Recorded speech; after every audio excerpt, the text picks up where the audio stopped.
Admiral Chen Wei watched the stars disappear behind enemy ships.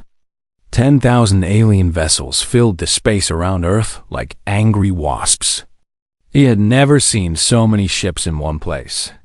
The view screen of his command ship showed nothing but metal and weapons pointed at his home world. "Admiral, they're sending another message," said Lieutenant Torres from her station. Her voice shook with fear. Chen nodded. "Put it through." The alien voice came through the speakers. It was cold and mechanical. "Humans of Earth, you have 1 hour to surrender all your colonies and submit to Galactic Confederation rule. If you refuse, we will destroy your planet." Chen looked at the tactical display. His fleet had only 300 ships. The aliens had 10,000. The math was simple and brutal. They could not win this fight. "Sir, what are your orders?" asked Captain Martinez. Chen closed his eyes for a moment. He thought about his wife and daughter on Earth below. He thought about the 2 billion people in the cities and towns who were counting on him to protect them. He thought about humanity's colonies on Mars and the outer worlds. "Send a reply," Chen said. "Tell them we refuse." The bridge went silent. Everyone knew what this meant. They were all going to die. The first alien ships opened fire 30 minutes later. Beams of energy cut through space and hit Earth's orbital defense platforms. The massive stations exploded like fireworks against the black sky. Pieces of metal and bodies drifted past the view screen. "Defense Grid 7 is gone," reported Torres. "Grid 5 is taking heavy damage." Chen watched his defenses crumble. The alien weapons were too powerful. His ships were too few. But he had known this would happen. Everyone had known. "Admiral, the Mars colonies are under attack," said another officer. They're gone, sir. All of them." Chen felt his heart break. 3 million people lived on Mars. Now they were all dead, burned from orbit by alien weapons that turned rock into glass. "Luna Base is falling back," Torres reported. "They say they can't hold much longer." The battle raged for hours. One by one, Earth's defenses fell. Chen's fleet fought hard, but they were like children fighting giants. Every human ship that died took maybe 1 alien ship with it. The math never changed. "Sir, Luna Base has gone silent," Torres whispered. Chen stared at the tactical display. Red dots showed alien ships moving closer to Earth. Soon they would be close enough to hit the planet itself, to kill everyone he had ever known. "Admiral," said Captain Martinez quietly, "maybe we should think about surrendering.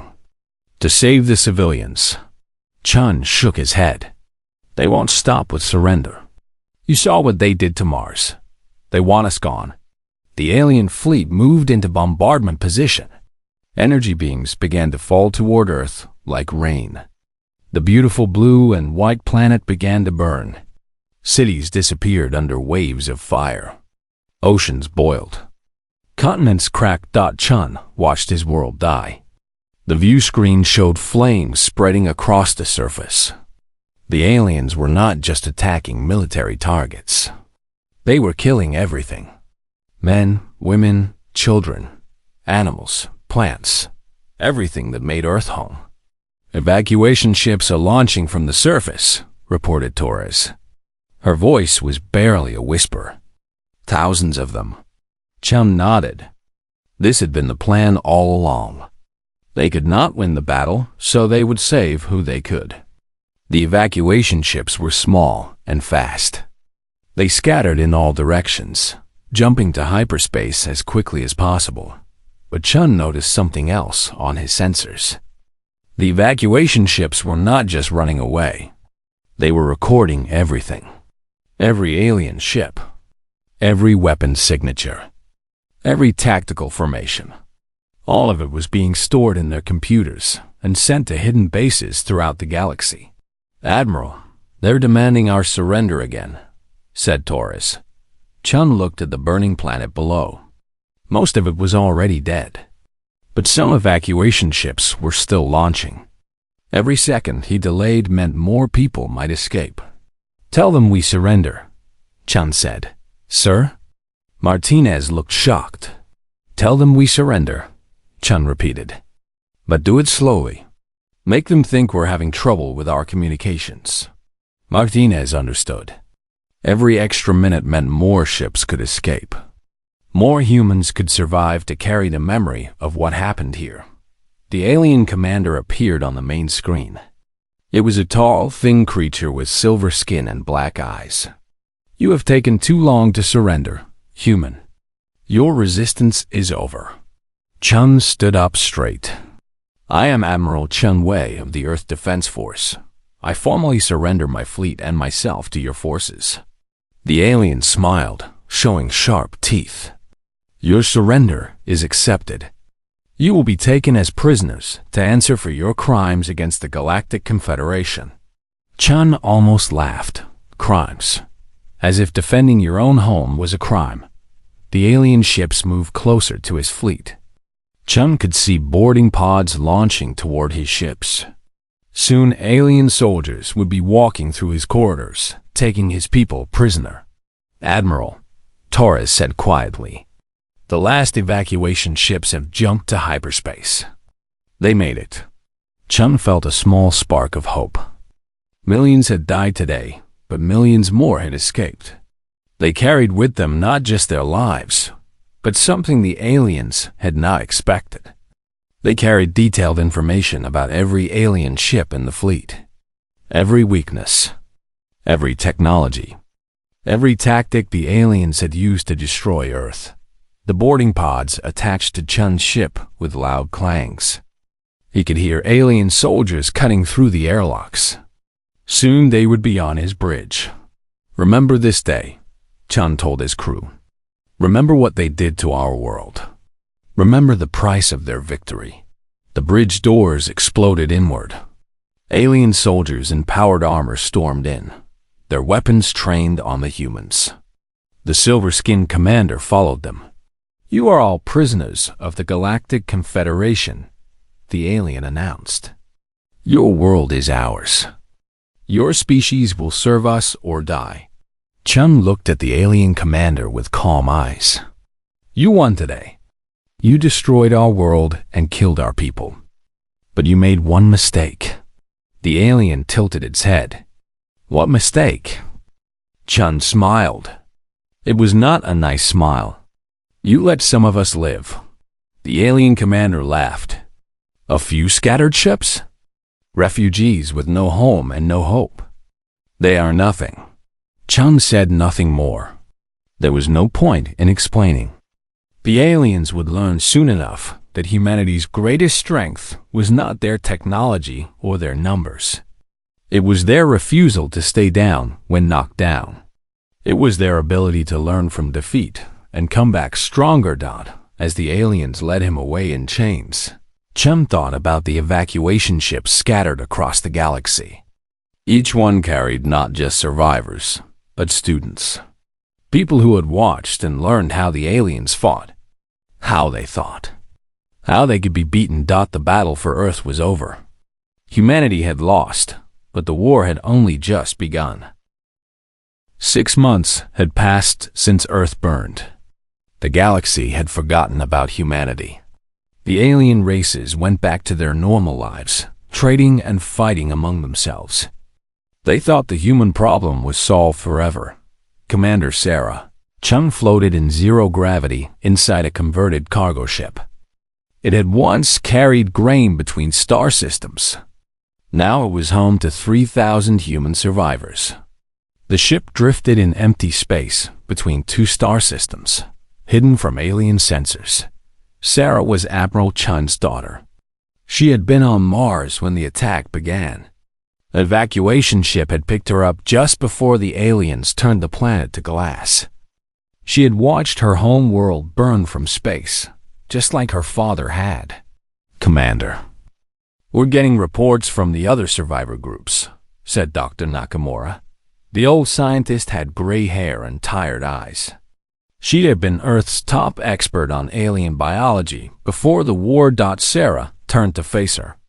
What kind of reports? Supply convoys are going missing. 3 in the last week. When the aliens send ships to investigate, they find only wreckage and our message. Sarah nodded. Good. Are the other groups staying hidden? Yes. Captain Morrison's group hit a mining station near the Centauri system.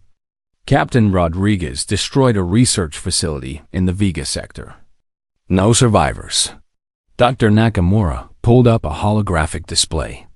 It showed the galaxy with red dots marking where human groups had attacked alien targets. The attacks looked random, but Sarah knew better. Each one had been carefully planned. The aliens still think we're just desperate refugees, Sarah said. They don't understand what we're really doing, which is? Asked Lieutenant Kim, a young pilot who had escaped from Luna Base. Sarah smiled, but it was not a happy smile. We're studying them. Every attack teaches us more about how they fight, how they think, what they fear. Dr. Nakamura activated another display. This one showed detailed information about different alien species. We've learned so much in 6 months. The Zephyrians use bioneural interfaces for their computers. The Corthic have symbiotic organisms that help them breathe in space. The Veil Collective can become invisible, but only to certain types of sensors. And humans? Asked Kim. Humans adapt, Sarah said simply. We learn from everything. We turn our enemies' strengths against them. The cargo ship's communication system beeped. A message was coming in from another survivor group. Sarah put it on the main screen. Captain Rodriguez appeared. His ship was hidden in an asteroid field near the edge of Confederation space. Sarah, we found something interesting. One of the alien ships we captured had detailed files on Confederation biology. What kind of files? Sarah asked. Medical records, genetic information, biological weapons research. It looks like each species has kept secrets from their allies.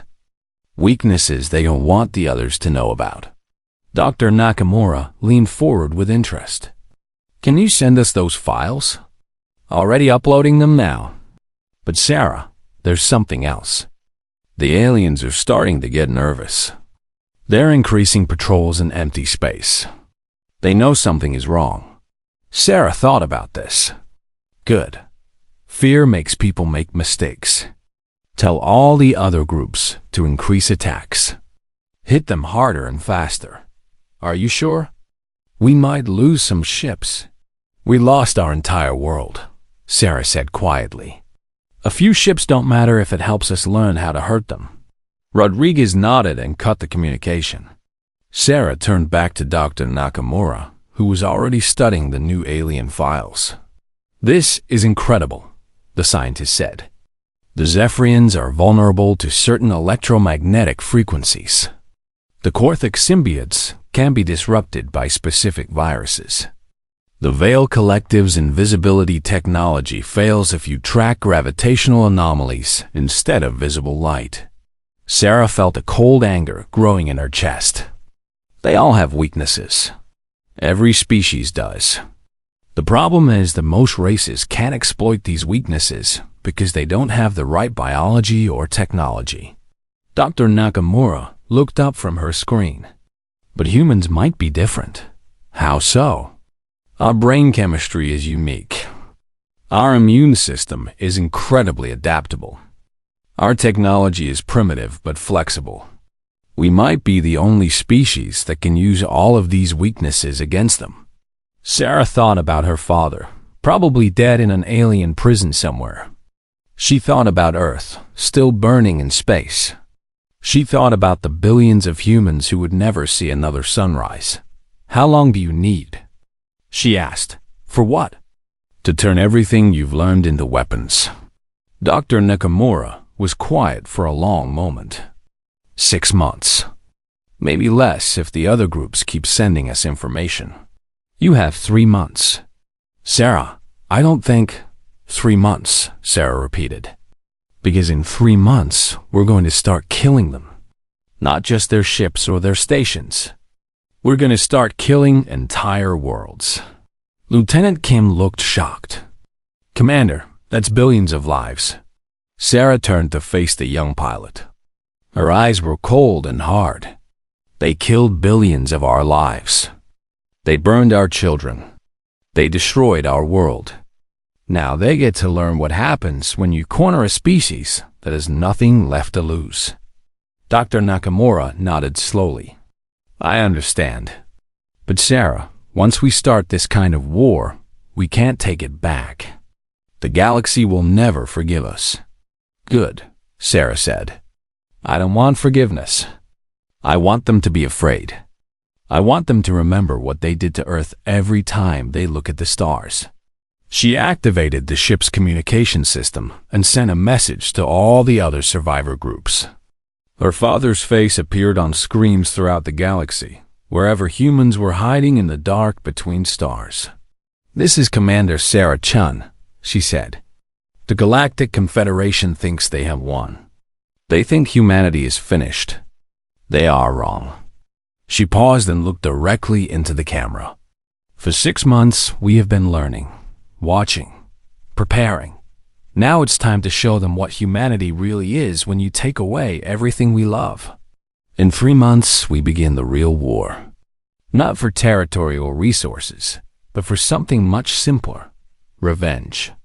The message ended, and Sarah turned back to her work. Outside the ship, space was black and empty. But soon it would be filled with fire. Soon the aliens would learn that destroying Earth had not ended the human threat. It had created something much worse. Dr. Nakamura began working on her biological weapons. Lieutenant Kim started planning attack routes. The other survivors began preparing their ships for war, and somewhere in the dark between stars, humanity prepared to remind the galaxy why Earth's children were called the most dangerous species in the universe. The aliens had won the first battle by using overwhelming force against a peaceful world. Now they would learn how humans fought when peace was no longer an option. The attack on Zephyr Prime began at exactly midnight, local time. The peaceful crystal cities of the Zephyrians glowed softly in the darkness, their bioneural networks humming with the thoughts of billions of minds connected as one.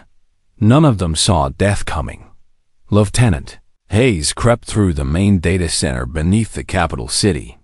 She had spent 2 months learning to disguise herself as a Zephyrian maintenance worker.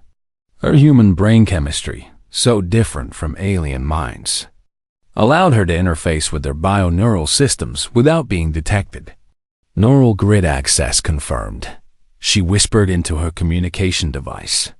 "Beginning override sequence." Above ground, the Zephyrians felt their beautiful shared consciousness begin to change.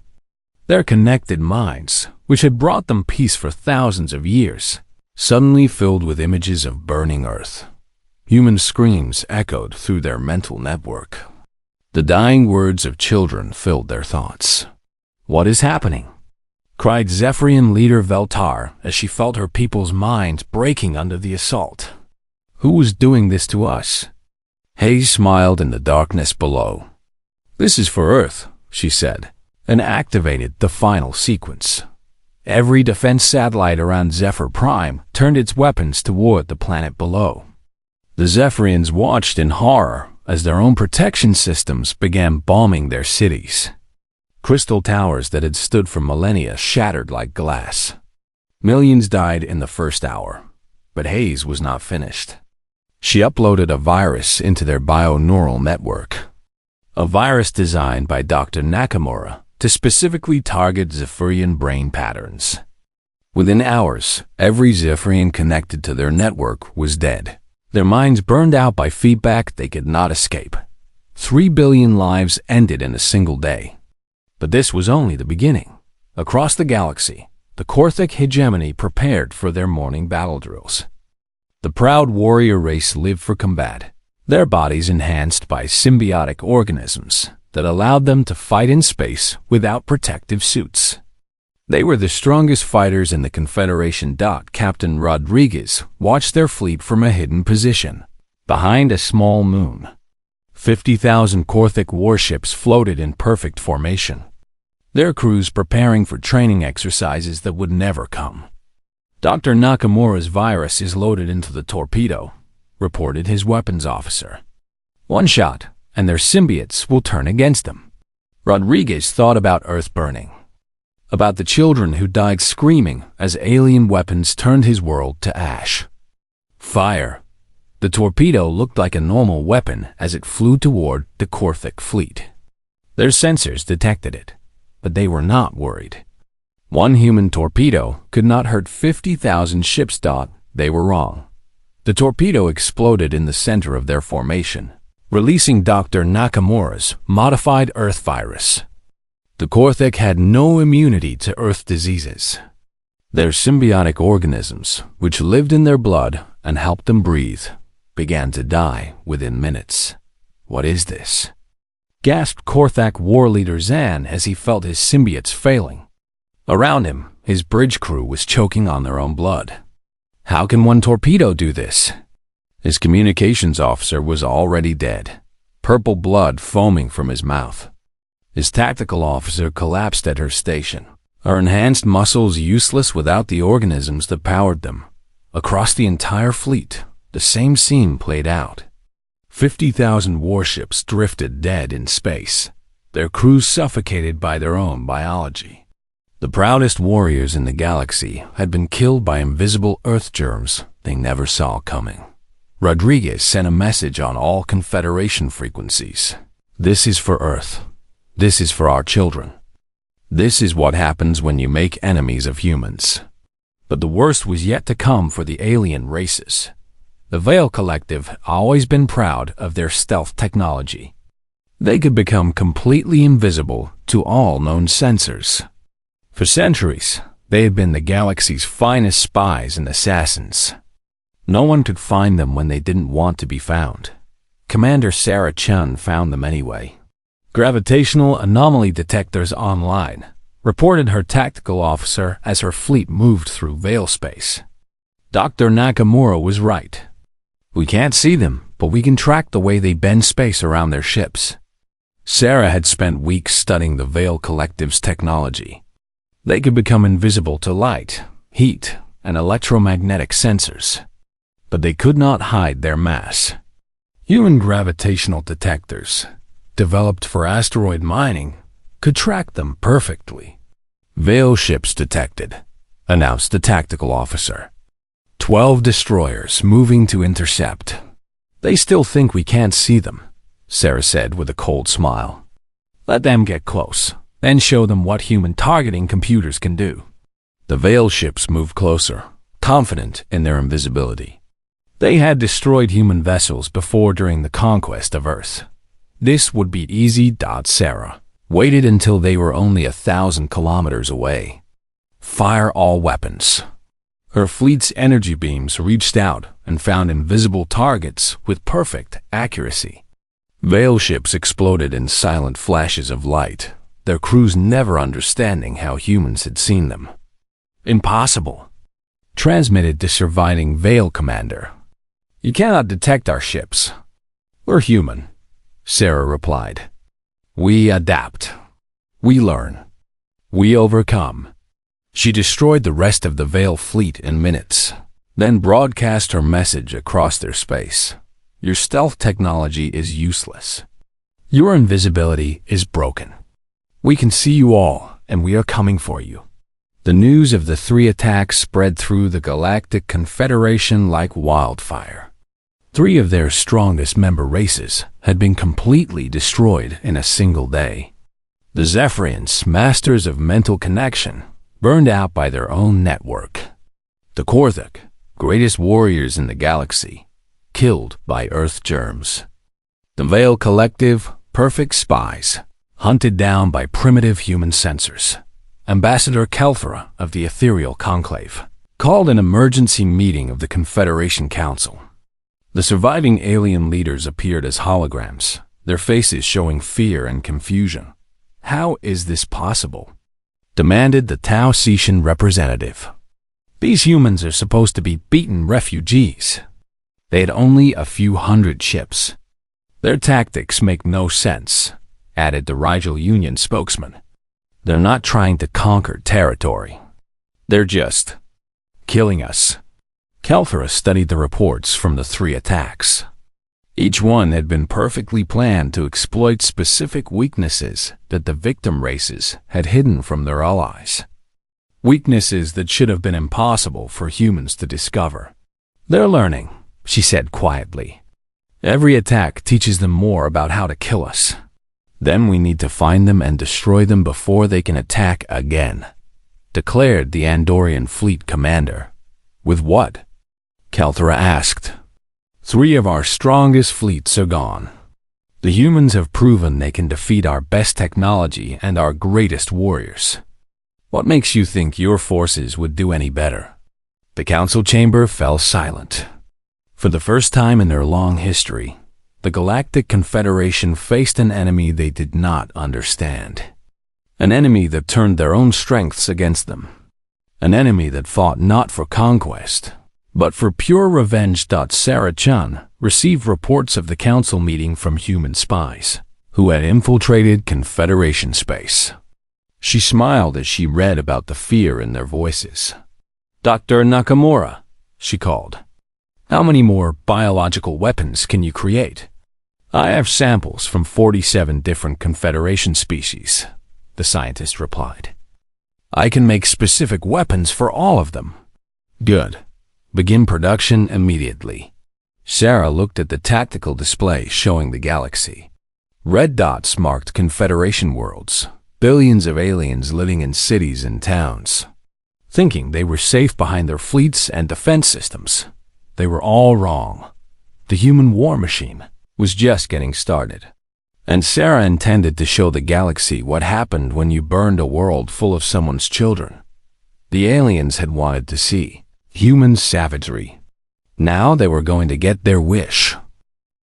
Ambassador Kelthra tried to keep her hands steady as she called the emergency session.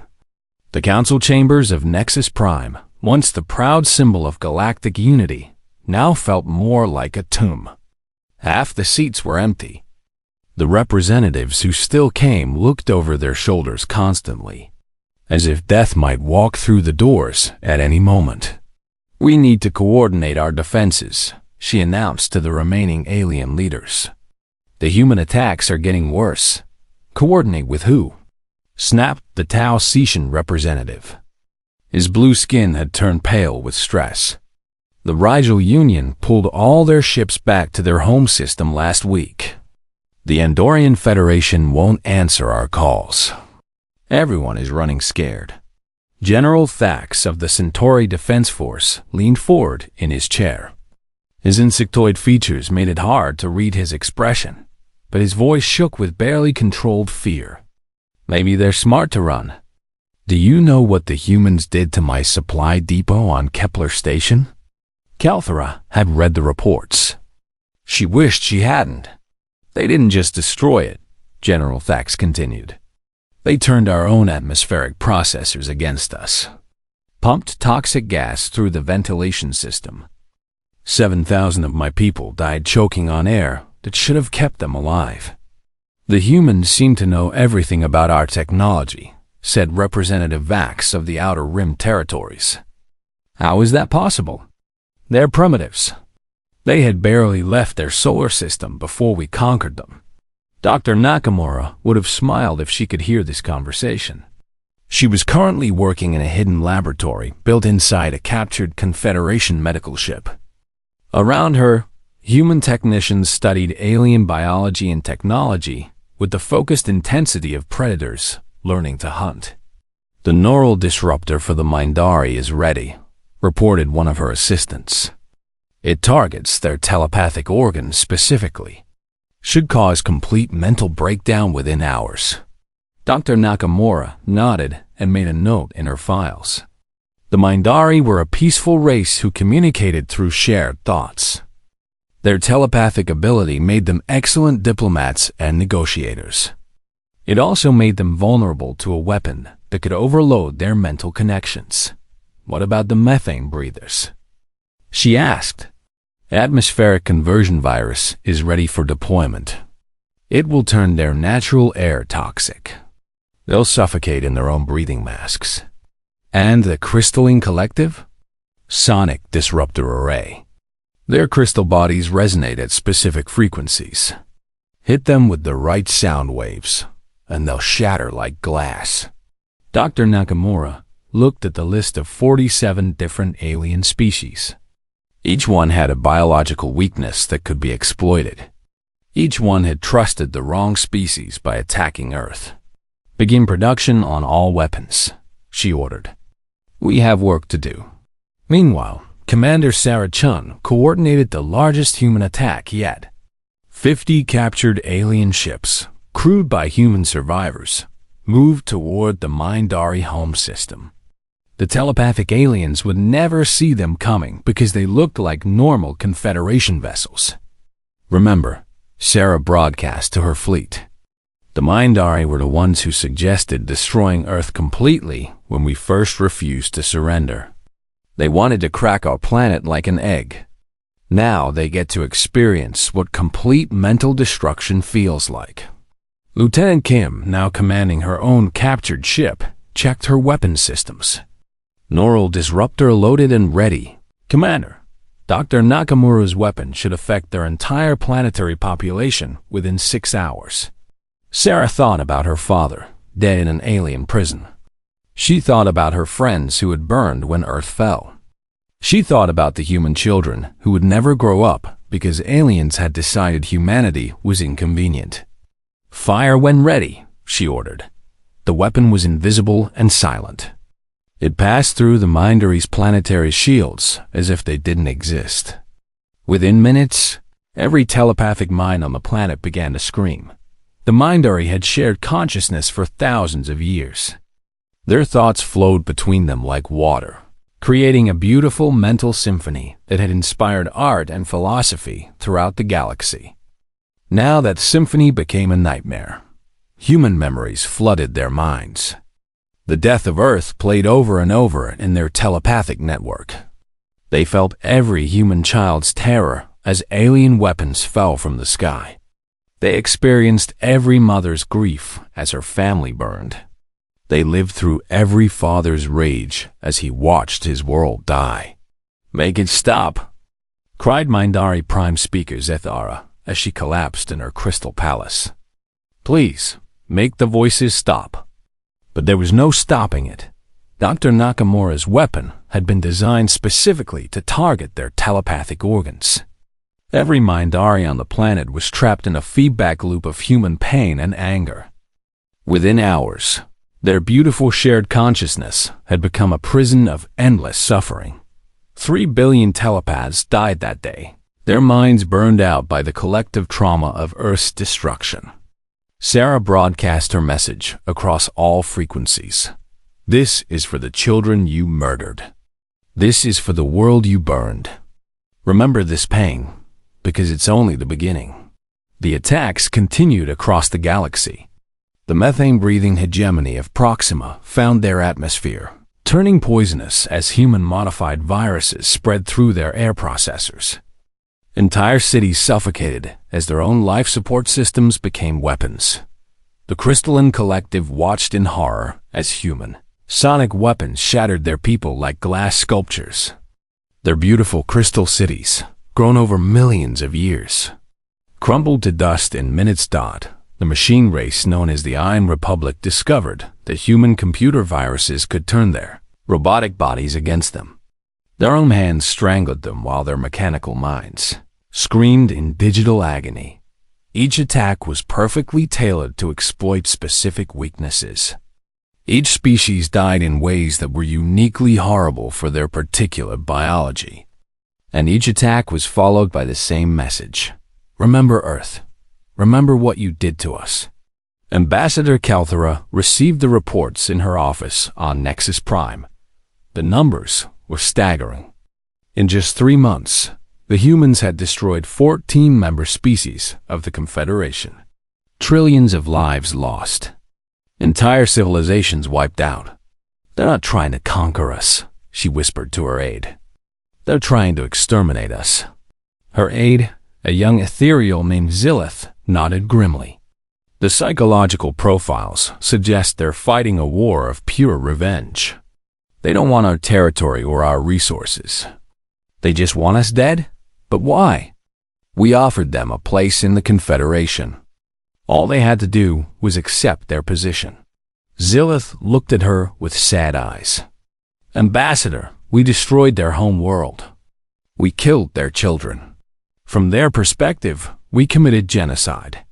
Now they're returning the favor. Kelthera felt a chill run through her ethereal form. Then how do we stop them? I don't think we can. They've proven they can defeat our technology and exploit our biology. They know our weaknesses better than we know them ourselves. And they have nothing left to lose. The communication system in Kelthera's office activated without permission. A human face appeared on the screen. It was Commander Sarah Chun, broadcasting from somewhere in the dark between stars. Hello, Ambassador, Sarah said with a cold smile. I thought you should know that we've learned something interesting from the aliens we've captured. Kelthera felt her blood turn to ice. What have you learned? We've learned where every Confederation world is located. We know which species live where. We know how many people are in each city. Sarah's smile grew wider and more terrible. And we know exactly how to kill all of them. The transmission showed a holographic map of the galaxy. Red dots marked thousands of worlds, billions of aliens living their normal lives. Green arrows showed human attack routes leading to each world. This is genocide, Kelthera whispered. Yes, Sarah agreed. Just like what you did to Earth. The only difference is that we're better at it than you were. What do you want? Surrender? Territory? Resources? Sarah laughed, but there was no humor in the sound. What I want is for every alien in this galaxy to understand what happens when you murder someone's family. I want you to know that humanity's children were more precious than all your worlds combined. The transmission ended, leaving Kelthera alone with the terrible knowledge of what was coming. The humans had shown they could destroy any world they chose. They had weapons tailored to every species. They had ships and crews ready to deliver death to every corner of the galaxy, and they had nothing left to lose, which made them the most dangerous enemy the Confederation had ever faced. Outside her office window, the lights of Nexus Prime twinkled like stars. Soon, Kelthera knew those lights would go out forever. The humans were coming, and nothing in the galaxy could stop them. The greatest military alliance in galactic history was about to learn what happened when you picked a fight with a species that valued family above survival. The lesson was going to be written in fire across 1 trillion graves. 2 years after Earth burned, Admiral Chun Wei stood on the bridge of his new flagship. The ship had been built from the welded hulks of 12 Confederation dreadnoughts, their alien weapons now serving human hands. Through the view screen, he could see the ruins of his home solar system. Earth still glowed with residual heat from the alien bombardment. Mars was a ball of glass. The asteroid belt had been turned into a graveyard of human space stations. But Chun had returned, and he was not alone. Behind his flagship, 1,000 human ships waited in formation. They were crewed by the survivors of humanity's scattered diaspora, men and women who had spent 2 years learning to kill aliens with scientific precision. They had come home to witness the end of the war they had fought in their parents' memory.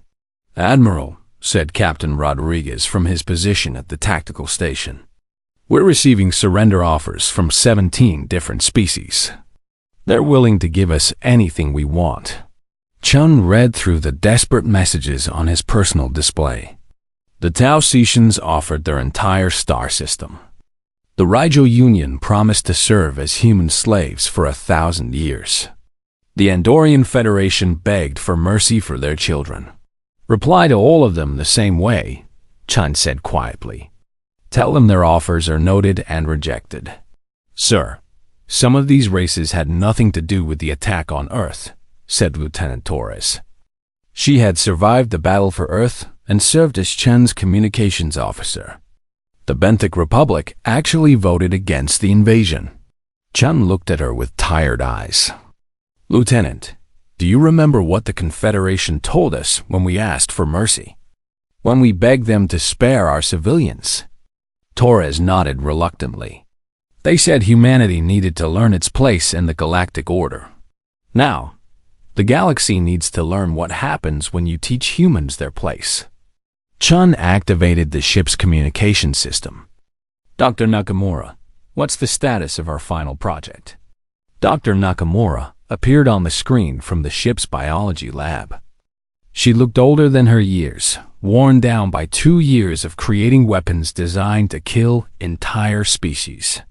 But her eyes still burned with the cold fire of scientific curiosity. The Earth Restoration Project is ready for deployment, she reported. We've developed atmospheric processors that can reverse the damage done to our world. It will take 50 years, but Earth can live again. And the other project? The galaxy-wide biological survey is complete. We now have specific targeting information for every known alien species. One deployment of our final weapon will eliminate all hostile life in Confederation space. Chun nodded slowly. The ultimate weapon was not a bomb or a death ray. It was a collection of viruses, each one designed to target a specific alien biology. Released into the galaxy's trade routes, it would spread to every world within months. Every alien who had supported the destruction of Earth would die choking on their own blood. Admiral, said Captain Martinez from the weapons station, the ethereal conclave is broadcasting on all frequencies. They want to speak with you personally. Put them through. Ambassador Kelthera's image appeared on the main screen. She looked ancient and defeated, her ethereal form flickering with exhaustion. Behind her, the council chambers of Nexus Prime were nearly empty. Admiral Chun, she said, her voice barely a whisper. I speak for what remains of the Galactic Confederation. We surrender unconditionally. The war is over. Chun studied her face. This was the alien who had coordinated the attack on Earth, who had decided that humanity needed to be taught a lesson, who had ordered the deaths of 10 billion people. You're right, Chun said. The war is over. You lost. What are your terms? Kelthera asked. What do you want from us? Chen was quiet for a long moment. Around him, his bridge crew waited to hear what demands humanity would make of their conquered enemies. Territory? Tribute? Slaves? I want you to remember, Chun said finally. I want every alien in this galaxy to remember what happened when you decided to murder human children. I want you to remember that a species you thought was primitive and weak destroyed the greatest military alliance in galactic history. We remember, Kelthera whispered. We will never forget. Good, because here are my terms. Chun leaned forward in his command chair. The Galactic Confederation is dissolved. All military alliances between alien species are forbidden. All interstellar trade and communication will cease immediately. Every species will return to their home systems and stay there. Kelthera looked confused. You're not going to rule us? Not going to take our worlds? Chun shook his head. We don't want to rule you. We just want you to go away. Humanity is going home to rebuild our world. You're all going to your worlds to think about what you did. For how long? Forever. Chun's voice was cold and final. The galaxy belonged to you for 10,000 years. You used that time to decide that destroying Earth was acceptable. Now you get to spend the rest of eternity isolated in your own systems, thinking about that choice. But our civilizations will collapse without trade and communication. We'll fall back into primitive barbarism. That's not humanity's problem anymore. Chun stood up from his chair. You had a choice. You could have left us alone. You could have traded with us peacefully. Instead, you chose to burn our world. Now you get to live with the consequences. Dr. Nakamura's voice came over the ship's intercom. Admiral, I'm detecting massive fleet movements throughout Confederation space. It looks like they're abandoning their outer colonies and falling back to their home systems. Chun nodded with satisfaction. Fear was a powerful motivator. The surviving alien races had finally learned that humans were not a species to be trifled with. What about enforcement? Asked Captain Rodriguez. What if some of them try to leave their systems? Chun smiled for the first time in 2 years. Lieutenant Kim, deploy the monitoring stations. Throughout the galaxy, small automated stations began activating. They had been planted during human raids over the past year, disguised as space debris. Each one contained sensors and a single weapon, Dr. Nakamura's species-specific biological weapons. Any alien ship that leaves its home system will be automatically targeted and destroyed, Chai announced. The stations will remain active for the next 1,000 years. Consider them a reminder of humanity's reach. Ambassador Kelthra stared at him in horror. You're turning the entire galaxy into a prison. No, Chun corrected. You're turning it into a prison. We're just providing the walls. He cut the transmission and turned to look out at the ruins of Earth. The planet that had given birth to humanity was dead. But it would live again.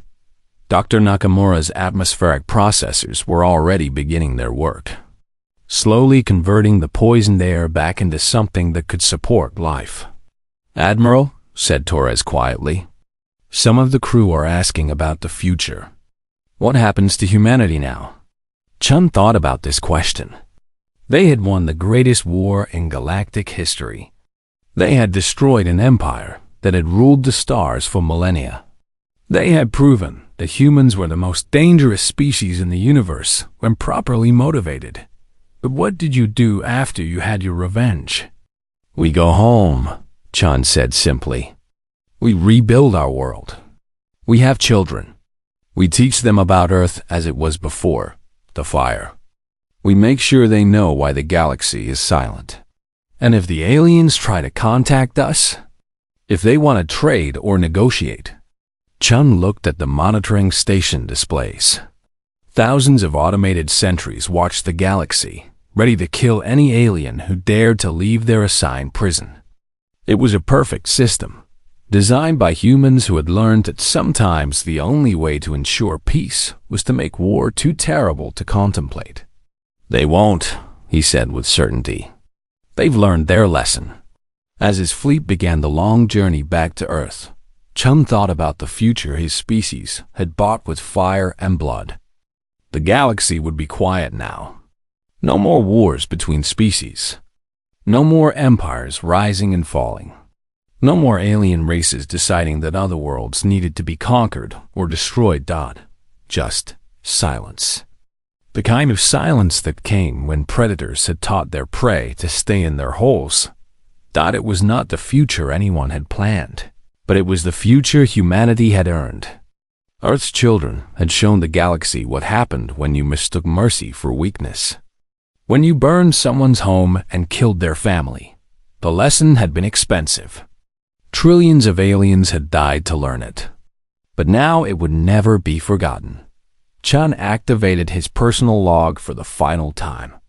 Admiral's log, final entry. The war is over. Humanity has won. Earth will live again. The galaxy has learned to fear us, which means our children will grow up in peace. He paused, thinking about his daughter Sarah, who had become one of the most effective killers in human history. About Dr. Nakamura, who had turned her knowledge of life into mastery of death. About all the humans who had sacrificed their innocence to ensure their species' survival. We paid a terrible price for this victory, he continued. We became something darker than we ever wanted to be. But our children will inherit a galaxy that knows better than to threaten humanity. That will have to be enough. Outside the view screen, Earth grew larger as they approached. The dead world that would live again, surrounded by the silence of a galaxy that had learned the ultimate lesson. Some species were meant to be farmers. Others were meant to be traders or explorers or philosophers.